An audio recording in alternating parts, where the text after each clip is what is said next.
baka magkakaroon pa rin ng korupsyon pero doon na lang po sa central office.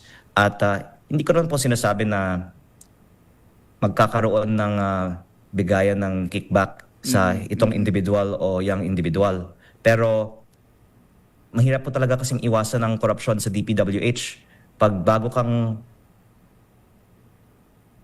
na-appoint na undersecretary, I'm sure marami ng mga contractors na lumalapit sa'yo.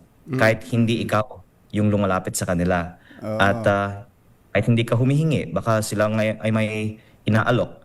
At ang isa din sa mga hiniling ko kay Secretary Dizon ay sa lahat ng mga members ng kanyang team, i-disclose nila sino ang mga contractors na nakausap nila mula sa simula ng kanilang termino o kung maaari po, yung mga iba din mga kilala nila para kung makinabang sila sa DPWH sa mga susunod na panahon, malalaman natin na may connection pala ang mga opisyal ng DPWH sa mga kontratistang ito.